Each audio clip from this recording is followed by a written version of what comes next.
Hello guys, welcome back to Nabita's blog. তো এখন আমরা বের করে যাচ্ছি অনেক দিনের জন্য। আমরা তিনজনাই যাচ্ছি, নবিতা, গোপু আর আমি।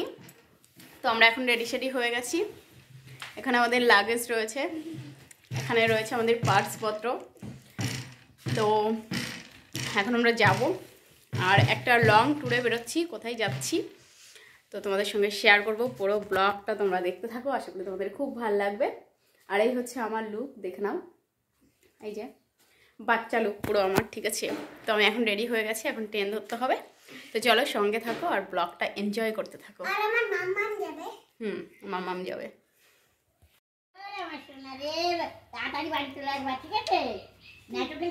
ভালো হয়ে থাকবে, ভালোই থাকবে। দুষ্টু করবে না তো গিয়ে। না সো গাইজ, আমরা এখন বাড়ির থেকে চলে এসেছি বেরিয়ে, আর এখন হচ্ছে ট্রেন ধরবো। তো দেখো, মা আমাদেরকে এগিয়ে দিতে এসছে, আর সঙ্গে কিন্তু নবিতার পাপাও এসছে নবিতাকে এগিয়ে দিতে। কারণ অনেকগুলো দিন বাবা ছেলেকে ছেড়ে থাকবে আর ছেলে বাবাকে ছেড়ে থাকবে, তাই জন্যে। তো এখন হচ্ছে আমাদের ট্রেনও চলে এসছে, আর আমরা ট্রেনে উঠে পড়েছি। আর তোমাদেরকে দেখো প্রাকৃতিক দৃশ্য দেখাতে দেখাতে নিয়ে চলেছি, কারণ ভীষণ সুন্দর একটা ভিউ ছিল বাইরে। আর গোপু তো ভীষণ এনজয় করছে, কারণ গোপু আর নবিতা দুজনাই প্রথমবার এত লং জার্নিতে আর কি যাচ্ছে। তো শেষমেশ খিদে পেয়েছিল, তারপরে একটা পাইপ কিনে দিয়েছিলাম, সেটা খেতে খেতেই নবিতা ঘুমিয়ে পড়েছিল। আর এইখানে দেখো, বাবা এর চ্যাটিং দেখে তো মাথা খারাপ হয়ে গেছিলো, এত স্পিডে চ্যাটিং করছিল, সত্যি কি আর বলবো। তারপরে আমরা চলে এসেছি রানাঘাট। রানাঘাটে আসার পরে আমরা কিন্তু সঙ্গে সঙ্গে রানাঘাট লোকাল ধরে নিয়েছিলাম, কারণ টাইমটা ওয়েস্ট করিনি। অন্য হচ্ছে 2 নম্বর থেকে যদি ট্রেন ধরতে হতো, তাহলে যদি ট্রেনে ভিড় হতো তাহলে অনেক সমস্যা হতো, কারণ বাচ্চারা ছিল সঙ্গে, লাগেজ ছিল, ওই জন্যে। তো আমরা শিয়ালদা চলে এসেছি। আসার পরে তারপরে আমরা বাসেও উঠে পড়েছি, এবার হাওড়া যাচ্ছি। কারণ আমরা চাইছিলাম যে যত তাড়াতাড়ি সম্ভব হাওড়া গিয়ে পৌঁছে যাই, কারণ বাচ্চা কাচ্চা লাগেজ রয়েছে, অনেক সমস্যা হতে পারে। তো আগে আমরা হাওড়া এসেই পৌঁছে নিয়ে তারপরে আমরা রেস্ট নিয়েছিলাম, কারণ আমাদের ট্রেন ছিল অনেকটাই রাত্রে। তো তারপরে দেখো, তোমাদেরকে হাওড়া ব্রিজের উপর দিয়ে নিয়ে চলে আসলাম আমরা। আর আমরাও দেখতে দেখতে আসলাম, বেশ ভালোই লাগলো। তো তারপরে আমরা প্ল্যাটফর্মে না, স্টেশনে নেমে গেছি। এখন আমরা আস্তে আস্তে প্ল্যাটফর্মের দিকে যাব। তো তারপরে আমরা প্ল্যাটফর্মে চলে এসেছি, আর এখানে এসে দেখো লোকের ভিড় আর ভিড়, এত ভিড় বাবা, সত্যি ভীষণ ভিড় ছিল চারিদিকে। এত লোকজন দেখে না নবিতা ভীষণ আনন্দ পাচ্ছিল আর খুব মজা পাচ্ছিল। তো তারপরে আমরা খাওয়া দাওয়া শুরু করলাম, কারণ ভীষণ খিদে পেয়ে গেছিলো বাড়ির থেকে নবিতার জন্য, যেহেতু আজকে শনিবার ছিল। তো আমরা নিরামিষ খাবার নিয়ে এসেছিলাম, কিন্তু নবিতা খেতে চাইলো না বলে ভাবলাম খেতে যখন হবে তাহলে আমিই খেয়ে নিই। তো খেয়ে নিলাম, খাওয়ার পরে গোপুকেও খাইয়ে দিলাম। খাওয়ার পরে তারপরে দেখো, উনি আবার একটু হাঁটাহাঁটি করতে করতে চলে গেল স্টলগুলোতে, যে খাবার ছিল এটা আবার ডোনাট কিনলো, আর কিনলো হচ্ছে তোমার একটা পেস্ট্রি। কেনার পরে সেটা খাওয়া শুরু করলো। আর এখানে এসে একটা মজার ব্যাপার হয়েছে, সেটা হচ্ছে এক পুলিশ কাকু তো আমার পেছনে পড়ে গেছিলো, সেটা তোমাদেরকে আমি দেখাতে পারিনি, তখন আমার কাছে ফোনটা ছিল না। তো তারপরে আমরা চলে এসেছি, আমাদের ট্রেনও চলে এসেছি, আর আমরা কিন্তু ট্রেনের মধ্যে উঠে বসে টসে পড়েছি সবাই মিলে। আর এই যে আমাদের সহযাত্রীরা সবাই বৃদ্ধ বৃদ্ধা, আর আমরা এখানে রয়েছি ছানাপোনা নিয়ে। তো আমাদের মিডিল আর আপারের সিট ছিল, যে যার জায়গায় আমরা চলে এসেছি। আর হচ্ছে গোপুকেও নিয়ে নিয়েছি আমরা। তারপরে দেখো, কথা বলতে বলতে আমরা রাতটা কোনো মতে কাটিয়ে দিলাম। তারপরে হয়ে গেল ভোর, আর আমরা এই যে ভোরবেলা তোমাদেরকে ভিউটা দেখাচ্ছি, কি সুন্দর। আর বাইরের দেশেও দেখো সর্ষে চাষ হয়, এখানে নানান রকমের ফসল কিন্তু চাষ হয়। চারিদিকে শুধু মাঠ আর মাঠ, আর মাঠে রয়েছে ফসল, তার মধ্যে আমি চারিদিকে শুধু দেখতে পাচ্ছি সর্ষে ফুল আর সর্ষে ফুল। আর গোপু তো ভীষণ মজা নিচ্ছে, কারণ ওকে একটু বসিয়ে দিয়েছিলাম মুখ টুক ধুইয়ে, তারপরে সকালবেলা ব্রেকফাস্ট করিয়ে ওকে বসিয়ে দিয়েছিলাম। ও বসে বসে বাইরের ভিউগুলো দেখছিল, কারণ ও তো প্রথমবার জার্নি করছে, ওর ভীষণ মজা লাগছিল, আলাদাই মজা। তো তারপরে আমাদের দুপুরবেলা লাঞ্চ চলে আসলো, যেহেতু গোপুর সঙ্গে রয়েছে, আমরা ভেজ নিয়েছিলাম অর্ডারে। আর গোপুকে খাইয়ে তারপরে আমি খাবো, আর নবিতার মামামের সঙ্গে উপরে রয়েছে, ওরাও খাবে। তো ফার্স্টে গোপুকে খাইয়ে নিলাম। আর গোপুর জন্য কিন্তু আমরা তুলসী পাতা ক্যারি করেছিলাম, কারণ ট্রেনের মধ্যে তো আর তুলসী পাতা পাওয়া যাবে না। তো ওকে যখন যে খাবারটা খাওয়াচ্ছিলাম সেটার সঙ্গেই তুলসী পাতা দিয়ে দিচ্ছিলাম, নাহলে তোমরা আবার অনেক কোয়েশ্চেন করবে, ঠিক আছে, তোমাদের তো আবার মন্তব্যের কোনো শেষ নেই। তো তারপরে দেখো, আমরা সঙ্গমে চলে এসেছি, এই যে নদীটা পার হচ্ছি, ভীষণ সুন্দর একটা দৃশ্য। যদিও আমি খুব ভালোভাবে তোমাদেরকে দেখাতে পারিনি, কারণ আমাদের উইন্ডোটা কভার করা ছিল বিভিন্ন রকম জিনিসপত্র দিয়ে। আর যেহেতু আমরা এসিতে থার্ড এসিতে আমরা জার্নিটা করছিলাম, তো সেই জন্য তো সরাসরি উইন্ডোটা আর খোলা যাচ্ছিল না। তো যাই হোক আমরা আস্তে আস্তে চলে আসলাম কানপুরে আসার পরে এখানে বাবু একটা ভেজ চাউমিন নিল, সেটা আমরা সবাই মিলে খেলাম। খাওয়ার পরে খুব এনজয় করতে লাগলাম। আর দেখো নবিতা কত স্পিডে চাউমিন খায় সেটা তোমরা দেখে নাও। ও কিন্তু ভীষণ মানে স্পিডে চাউমিন খেতে পারে, পুরো চাইনিজদের মতো, ঠিক আছে। তো তারপরে আমি ভাবলাম একটু কানপুর স্টেশনে নেমেই দেখি। আর এখানে নেমে কিন্তু আর একটা ঘটনা হয়েছিল, সেটা হচ্ছে এখানে ট্রেন 10 মিনিট দাঁড়ানোর কথা ছিল, আর আমি নেমেও ছিলাম অনেকটা পরে যেহেতু নেমেছিলাম।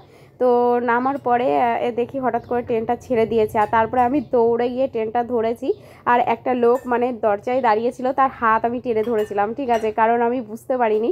তো যাই হোক তারপর আমরা চলে এসেছি, এখন ইভিনিং টাইম। তো ভাবলাম চানা এসেছিলো, তো একটু খেয়ে দেখি। তো একেবারে মানে অন্য রকম, এটা হয়তো এইখানকার লোকেদের কাছে খুব টেস্টি হবে, আমাদের কাছে অতটা টেস্ট না, কারণ আমরা তো যা কিছু খাই সমস্ত কিছু মানে কাঁচা পেঁয়াজ লঙ্কা দিয়ে খাই, খুব ভালো লাগে, এটা একটু অন্য টাইপসের। তো যাই হোক তারপরে আমরা চলে এসেছি আলটিমেটলি। হচ্ছে আমরা কিন্তু একটু আগ্রাতেও নেমেছিলাম, তখন অনেক রাত ছিল, ঠিক আছে। সব মানে মানে যেগুলো আর কি মেইন স্টেশন, যেমন আগ্রা ছিল, তারপরে হচ্ছে জয়পুর ছিল, ওগুলো সব গভীর রাত্রে এসেছিলো, ওই জন্যে আর প্ল্যাটফর্মে নেমে দেখিনি। তো তারপরে আমরা চলে এসেছি যোধপুরে। ভোরবেলা না, ভোর বললে ভুল হবে, মানে সকাল 6:30 নাগাদ আমরা নেমে পড়েছি যোধপুরে। আর এখানে নেমে কিন্তু দেখি পুরো কুয়াশায় চারিদিকে ঢাকা। আর এরকম টাইমটাতে কিন্তু আমাদের কলকাতাতে অনেকটাই বেলা হয়ে যায়। সূর্য মামা কিন্তু একদম পুরো লাল লাল চোখ নিয়ে আমাদের দিকে তাকিয়ে পড়ে, ঠিক আছে, চারিদিক পুরো রৌদ্রের আলো ঝলমল করে। তো তারপরে আমরা চলে এসেছি, এবার লিফটে করে হচ্ছে গিয়ে আমরা উপরে চলে আসলাম, কারণ ব্রিজ আর হচ্ছে কভার করলাম না, কারণ বুঝতেই পারছো ছেলে পেলে রয়েছে সেই জন্যে। তো তারপরে আবার লিফটে করে আমরা নিচে নেমে আসলাম।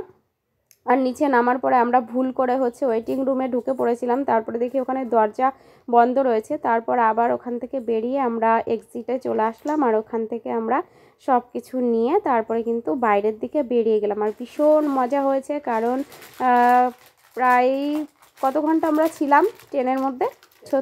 36 ঘন্টা, 33 ঘন্টা, একটু তার বেশি হবে।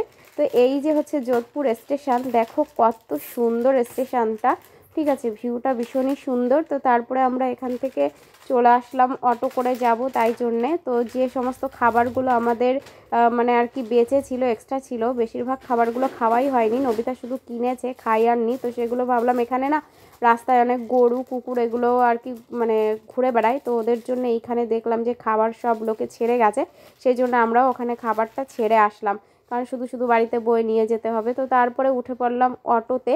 এবার অটোতে উঠে আমরা যাচ্ছি, হাওয়া খেতে খেতে, ভীষণ হাওয়া দিচ্ছে সকাল সকাল, হাওয়াই হচ্ছে, ঠান্ডা লেগে যাচ্ছিল। তো তারপরে আমি আবার সোয়েটার মানে হুডির টুপিটা মাথায় দিয়ে নিলাম, আর নবিতাকে গপুকে ভালো করে ঢেকে ঢুকে নিলাম। আর ওই যে দূরে দেখো সূর্যি মামা হামা দেওয়ার চেষ্টা করছে হালকা হালকা। আর এই হচ্ছে স্টেডিয়াম, এখানকার স্টেডিয়ামটা অনেক বড়। আর এই যে দেখো আমাদের গোমাতা, পুরো রাস্তা জুড়ে এনাদেরকে দেখতে পাবে, বড় বড় একদম অনেক বড় বড় গরু, যেগুলো আমাদের পশ্চিমবাংলায় কিন্তু সচরাচর দেখা যায় না। তো তারপরে আমরা আবার অটো থেকে নেমে গেলাম, কারণ আমরা চলে এসেছি তাই জন্যে, ঠিক আছে। তো দিদিও চলে এসেছে আমাদের নিতে, কারণ দিদি বাড়ির সামনেই দাঁড়িয়েছিল। তো তারপরে আমরা আসলাম, এসে এখন এই যে আমরা সবাই যাব বাড়ির ভেতরে গিয়ে তারপরে দেখো কি করি, কারণ অনেক জার্নি হয়ে গেছে, ঠিক আছে। কালকে দুপুরবেলাতে একবার আমার শরীরটা ভীষণ খারাপ হয়ে পড়েছিল, তারপরে দেখি মানে কিছু লোক দরজার কাছে দরজা খুলে দাঁড়িয়ে রয়েছে, তো ওখানে গিয়ে একটু টাটকা হাওয়া নিয়েছিলাম, তারপরে বেশ একটু শরীরটা ভাল লাগছিল। তো সকাল সকাল স্নান করে নেব, তার আগে একটুখানি নবিতা খুব দুষ্টুমি করছিল, তাই জন্য ওকে একটু ছাদে নিয়ে আসলাম। তো আমরা এখন ছাদে চলে এসেছি একটু ছাদটা দেখাতে তোমাদের। আর এখন রোদ্দুর বেরিয়ে গেছে, কিন্তু ভীষণই হাওয়া দিচ্ছে, হাওয়ায় মনে হচ্ছে আমাকে উড়িয়ে নিয়ে চলে যাবে, তাই জন্য আমরা এখানে বেশিক্ষণ থাকবো না। আর এইখানে দেখো দূরে একটু পাহাড়ের মানে চূড়া দেখা যাচ্ছে, একটা পাহাড়। আর এখানে হচ্ছে বড় একটা ফ্ল্যাট আছে, সব থেকে বড় ফ্ল্যাট।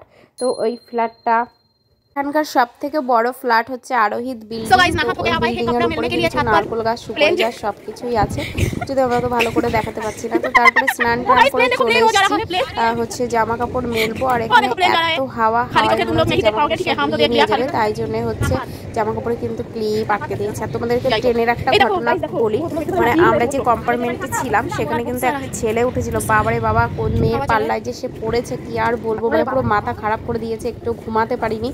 ঠিক আছে। আর যে মানে ভদ্র মহিলা আমাদের মানে লোয়ার বেডে ছিল, তিনি তো একেবারে আর একজন মানে ওনার সিট মনে করছে যে উনিই সারাক্ষণ ওখানে শুয়ে থাকবে, আমরা যে একটু বসবো তার কোনো উপায় নেই। মানে মানে এত টাকা দিয়ে শুধু শুধু টিকিট কেটে এতটা কষ্ট করে যে জার্নি করতে হবে সেটা সত্যিই ভাবিনি। ঠিক আছে, যাই হোক সেসব আর বলে কি হবে। তো মোটামুটি ভালোভাবেই আমরা এসেছি, শুধু ওইটুকুই একটা প্রবলেম ছিল। আর হচ্ছে 5খানা সেই কি বলে হিন্দুস্তানি মহিলা উঠেছিল, ওনারা তো পুরো মাছের বাজার নিয়েছিল। ঠিক আছে, পুরো চ্যান মানে জিনা হারাম করে দিয়েছে পুরো। তো তারপরে দেখো আমরা চলে এসেছি নিচে, আর দিদিকে বলেছিলাম আলু বেগুন সিদ্ধ দিতে। তো এখানকার বেগুনগুলো না আবার একটু অন্য টাইপসের, তোমাদের অন্য সময় দেখাবো। তো বেগুন সিদ্ধ আলু সিদ্ধ খেলাম, আর পনিরের তরকারি ডিমের আমলেট। তো সবাই ভালো থেকো, টাটা বাই বাই।